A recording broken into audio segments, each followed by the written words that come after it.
Thom Hartmann here with the best of the rest of economic and labor news. You need to know this. Last week, fast food workers in more than 150 cities went on strike to demand a living wage and the right to unionize. For the first time, home health workers also joined the protests to fight for higher pay. According to organizers, almost 500 people were arrested around the country for civil disobedience, like blocking intersections. Those protests are being called the largest coordinated action by the low-wage workers movement so far, stemming from the original Fight for 15 movement that started just a few years ago. Protesters in cities from New York to San Diego stood together chanting, "Low pay is not okay." And workers as far away as Denmark joined protests to show their solidarity. In a relatively short time, a few hundred low-wage workers in New York City sparked an international movement, and it doesn't appear to be going away anytime soon. Although some cities and towns throughout the United States have increased their minimum wage, millions of workers are still struggling to make ends meet on the federal minimum of $7.25 an hour. And despite strong regulations and recent rulings against it, many employers are still blocking workers' attempts to form unions. Kaya Moody, a protester in Detroit, said, "We always get the, 'Do you really think you deserve $15 an hour as a fast food worker?' We get that a lot, and it just feels like, who doesn't deserve $15 an hour? You know, it's a living wage." End of quote. These low-wage workers have recognized that if they want fair pay and the right to organize, they're going to have to fight for it. However, last week's massive strike proved they're not backing down from the challenge. LaToya Caldwell, a Wendy's worker in Kansas City, Missouri, said, "We're in movement now. We know this is going to be a long fight, but we're going to fight it until we win."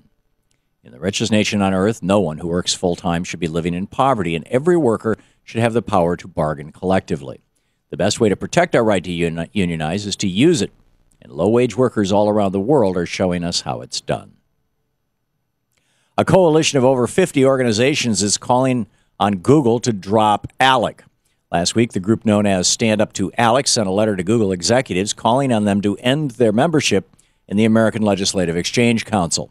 The letter said, "The public knows that the ALEC operation, which brings state legislators and corporate lobbyists behind closed doors to discuss proposed legislation and share lavish dinners, threatens our democracy." Stand Up to ALEC added, "The public is asking Google to stop participating in this scheme." Microsoft recently dropped their support for ALEC, and it's time for Google to do the same. Corporations should not be meeting in secret with our lawmakers, and legislators should not be doing the bidding of big business. So far, hundreds of thousands of Americans have signed petitions asking Google to drop the lobbying group. The Stand Up to ALEC coalition will keep gathering signatures and fighting for the public until the tech giant breaks up with ALEC for good. Millions of Americans are struggling to make ends meet despite the fact that they are putting in long hours at work. A new Gallup survey found that the average full-time employee clocks in for 47 hours each week, and nearly 1 in 5 workers put in more than 60 hours. The numbers get even higher for Americans working more than one job. Americans work many more hours than workers in other developed nations, but that doesn't translate into higher productivity. The most productive workers, like those in Germany, actually spend fewer hours on the job. In fact, several studies have shown that working more than 60 hours a week may boost productivity in the short run, but that benefit disappears after just a few weeks. More and more Americans are putting in long hours in an attempt to make up for stagnant pay, but employers should be paying higher wages for fewer hours and more productive work. Employees perform better when they're rested and respected, and being overworked doesn't benefit anyone. A lawsuit against government spying has reached the Second Circuit Court of Appeals. That court is the highest level thus far to hear a challenge to the constitutionality of the NSA surveillance program. The case is ACLU v. Clapper, and in it, the American Civil Liberties Union argued that the government's collection of phone data violates our First and Fourth Amendment rights. Previous legal challenges to government surveillance have been thwarted with claims of state secrets or lack of standing, and prevented a ruling on the constitutionality of these programs. After last week's hearing, Alex Abdo, staff attorney for the ACLU, said, "We're one step closer to having a definitive ruling on the legality of at least one of these programs."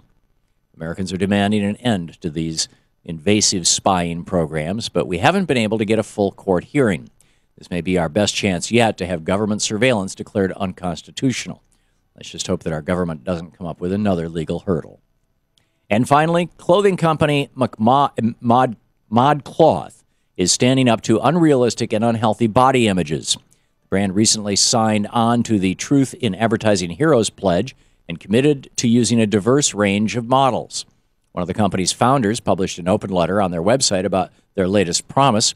She wrote that she is deeply disappointed in the way the clothing industry depicts fashion to consumers, and she said it's time for real change. Despite strong public opposition, many in the fashion industry continue to Photoshop models and depict unrealistic standards of weight and beauty. This practice has contributed to issues like eating disorders and depression over body image. Slowly but surely, some companies are waking up to the importance of featuring healthy, realistic body images and learning to celebrate body diversity. It's great that Modcloth is leading this charge, and hopefully they'll inspire more clothing companies to sign the Truth in Advertising Hero Pledge. And that's the way it is for the week of September 8th, 2014.